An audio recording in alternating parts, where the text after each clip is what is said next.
분이세요? 아닙니다. 네, 반갑습니다. 네, 네, 어서 잘 오세요. 지내시죠? 네. 네. 여기 저희 사무실이에요. 네. 여기 위에서 돌 던지시면 다 맞으시겠는데? 여기 이쪽으로 앉으세요. 제가 말씀을 듣고 몇 분이 쳐다보시는데? 죄송합니다. 하나, 둘, 셋. JTBC 인사이트 채널에서 새롭게 선보이는 신예리의 밤샘 토크. 오늘 모신 손님은 더불어민주당 박주민 의원입니다. 네. 안녕하세요. 네, 나와주셔서 토론 자리가 감사합니다. 아니라서 좋은 것 같네요. 마음이 좀 편하세요? 네. 네. 먼저 이 질문부터 드려볼게요. 얼마 전에 네. 장고 끝에 서울시장 재보선 불출마를 선언하셨거든요. 이유가 뭘까요? 그러니까 사실은 이제 당대표 선거 출마했을 때부터 너 서울시장 하려고 그러는 것 아니냐라는 말들을 많이 하셨어요. 그러니까 주변에서 워낙 많이 권하시기도 하고 또 서울시장이라는 자리가 그렇게 뭐 나쁜 자리라고 할 수 있겠습니까? 그러니까 서울시장을 하고 싶은 마음이 있긴 있으셨던 거네요. 그러니까 저도 여러 가지로 고민했었고 공부도 했었는데 그게 막 제 심장에 막 불을 붙일 정도는 아니어가지고 그래서 그 고민을 하는데 그게 죽을 만큼 힘든 고민이었어요. 그 불출마의 변을 밝히실 때 죽을 만큼 고민했다 하셔서 주변에서 굉장히 많은 분들이 해봐라 하는 게 좋겠다 좀 할 필요가 있다라고 얘기를 하시니까 보통 새벽에 고민을 하잖아요. 그럼 거의 잠을 못 자고 이렇게 생각해보고 글도 써보고 뭐 잠을 못 주무셔서 죽을 뻔하신 거구나. 글로 정리 안 되는 건 네. 뭐 그림으로도 그려보고 막 했었는데 쉽지 않은 하여튼 고민의 과정이었던 건 맞습니다. 근데 정말 장고 끝에 불출마를 선언을 네. 하셨거든요. 그러면서 그때 또 밝히신 게 길게 보겠다 이렇게 네. 얘기를 하셔가지고 또 한간에서는 시장 선거는 건너뛰고 다음 대선에 나가려고 그러는 게 아니냐 또 이런 관측을 하는 분들도 있었어요. 어떠세요? 솔직히 말씀드릴게요. 진짜 솔직히 말씀드려서 열어놓고 고민하고 있습니다. 그 얘기 어디서 다른 데서 하신 적 없으신 것 같은데요? 한 적 없어요. 처음 하시는 것 네. 같은데요? 아, 사실은 편집해 주세요. 안에 넣어서 대선에 나가려고 그러는 게 아니냐 또 이런 관측을 하는 분들도 있었어요. 절대 그렇지 않고요. 지난번에 저희 박용진 의원이 알고 출연하셨는데 있습니다. 네, 공식 선언은 아니지만 어쨌든 그분은 대권을 도전하겠다는 얘기를 하신 상황이라 대한민국 정치의 대파란을 만들 준비는 끝났다.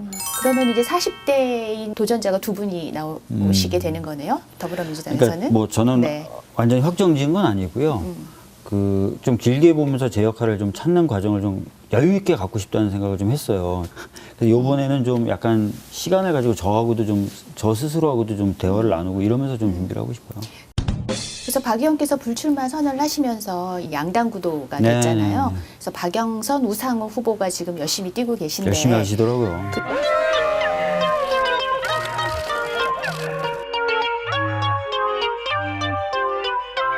두 분에 대해서 혹시 단답형으로 평가가 가능할까요?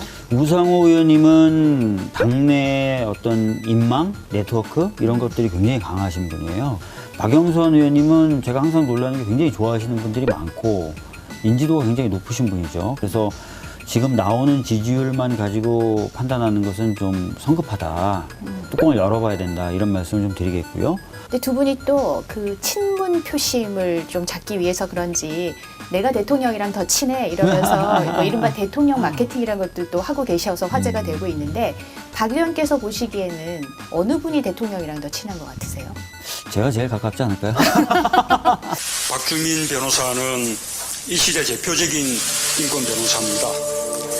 사회적 약자들이 권익을 호소하는 현장에 언제나 박주민 변호사가 있었습니다. 농담이고요. 그게 정답인가 보네요. 농담이고요. 네, 예. 저희는 이제 뭐 당내 친문 비문이 없고요. 다 진짜 문재인 정부의 성공을 위해서 그게 또 이제 국민을 위한 길이기도 하니까요.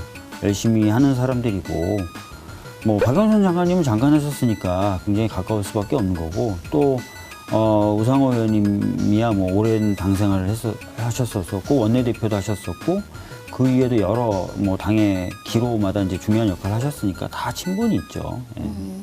아까 이제 어쨌든 불출마 결정을 내리셨는데 제가 어디서 보니까 중요한 결정을 내릴 때마다 짝꿍이랑 상의한다고 네. 그렇게 얘기를 하셨어요.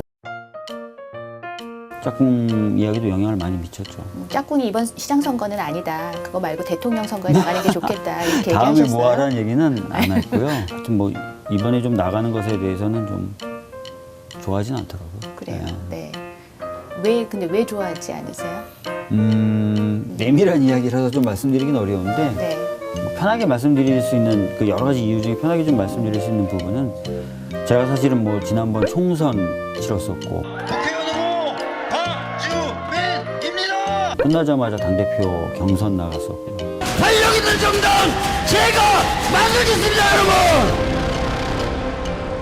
그 다음에 끝나고 나니까 이제 국정감사다. 그 다음에 각종 법안 통과한다고 또 사참 입법할 땐 거의 2주 동안 국회에서 노숙을 했거든요. 짝꿍 입장에서는 거의 1년 정도 네가 육아라든지 제 딸이 굉장히 어려요. 32개월 됐어요. 그 얘기 여쭤보려고 했었어요. 예, 네. 뭘 한 거니? 뭐 이러면서 그런 얘기도 좀 많이 하고 그래서 그런 이유도 있고 또 뭐 여러 가지 이유로 근데 특히 다녀오세요. 저희 기다리고 있을게요. 아유, 죄송합니다. 아유, 아니, 죄송할 필요는 없죠. JTBC 일인데.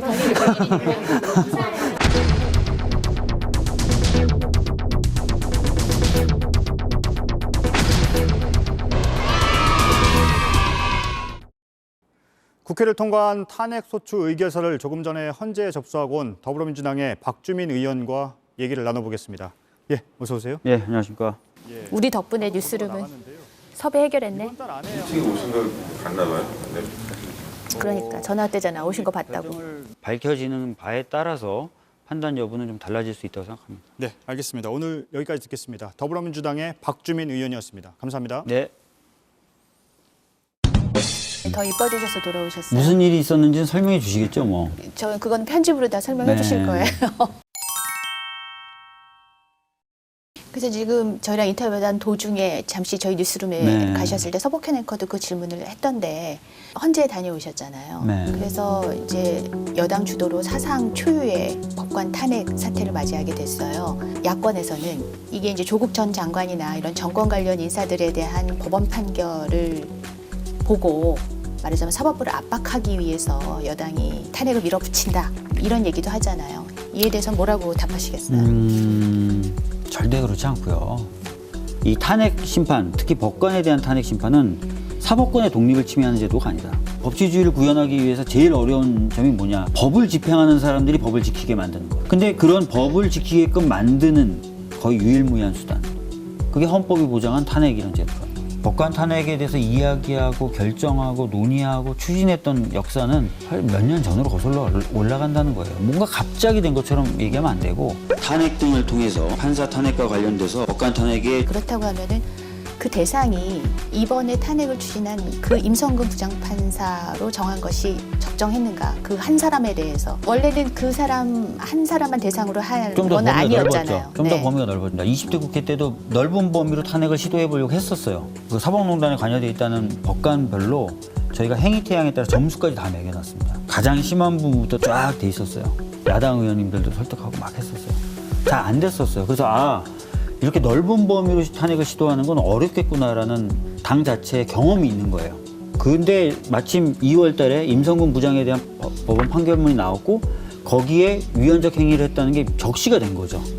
그럼 이 정도면은 큰 이견 없이 탄핵을 추진해도 되겠구나 라는 공감대가 형성된 거죠. 임성근 탄핵 소추안은 가결되었음을 선포합니다.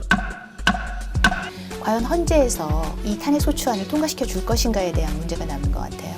헌재 판단에 대해서 뭐 제가 섣불리 그럴 거다 안 그럴 거다 얘기하기는 어렵지만요. 적어도 검찰이 수사해서 기소했고 법원이 1심이긴 하지만 이 사람이 위헌적인 행위를 했다고 판단을 했고 그런데도 헌재가 다른 판단을 하기가 쉽지는 않을 것 같다는 생각은 드네요. 어떻게 생각하면은 탄핵을 추진한다는 것이 입법부에서 그게 또 사법부의 독립을 저해하는 행위다라고 이렇게 지적하는 목소리도 있거든요. 국회는 국회의 헌법이 부여한 의무는 헌법에 위반된 것처럼 행동한 또 그런 것이 좀 분명한 사람은 헌재 판단을 받아보게끔 하라. 그게 너희들 의무다라는 거예요. 네. 예. 근데 이 본건과는 사실은 다른 문제인데 이 문제를 둘러싼 또 논란이 되는 부분이 발생했잖아요. 김명수 대법원장이 이 임성근 부장판사가 사표를 제출을 하고 면담을 하는 과정에서 탄핵하자고 저래 나오고 설치고 있는데 그거 내가 사주 수리했다고 하는 국회에서 무슨 이야기 듣겠냐면 뭐 이런 식의 말을 했다는 것이 드러났고 이제 그것에 대해서 그런 적이 없다고 얘기를 했는데 그래서 뭐 대법원장이 예. 뭐 여당에 전화해서 탄핵 좀 해. 내가 얘 잡아놨으니까 왜 그렇게 한 거예요? 뭐 녹취로 그런 말을 했다는 게 드러나면서 이게 또 대법원장의 이 처신에 대해서 또 논란이 되고 있잖아요. 그래서 오히려 이 대법원장이 탄핵감이다. 또 이런 얘기까지 나오고 있어요. 정치권 눈치를 봤다는 지적에 대해서 어떻게 생각하시나요? 이 문제에 대해서 어떻게 아니 생각하세요? 예를 들어서 대법원장이 탄핵을 위해서 난 너의 사표를 받을 수 없다.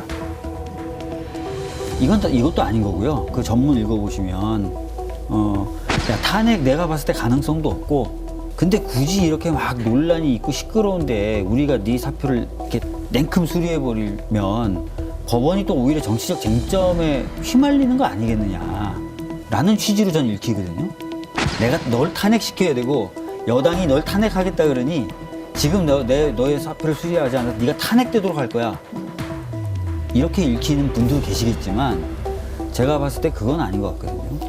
뉘앙스가 미묘해서 얼마든지 오해를 받을 수 있는 발언인 건 맞는 것 같아요. 좀 부적절한 발언이라고는 생각하세요? 아니 근데 솔직히 말씀드리면은 그 대법원장이 이 사람에 대한 탄핵 절차가 곧 시작될 거군. 그렇게 예상을 했을까요? 그리고 또 탄핵이 시도되면 탄핵이 가결될 거군 이렇게 생각을 했을까요? 또 이 사람은 반드시 탄핵이 돼야 돼 라고 생각을 했을까요? 일단 뭐 그런 부분이 저는 좀 의아해요. 만약에 이제 진짜 그렇다면 욕을 먹어야 되겠지만 알겠습니다. 네.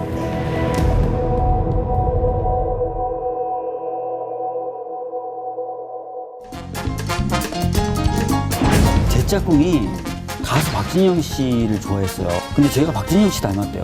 저의 명을 부하가 아닙니다. 찌그락바그락 소리가 날 필요가 없었죠. 어마어마한 권력형 비리인 것처럼 됐었잖아요. 또 검찰의 수사 방식 과연 정당했는가.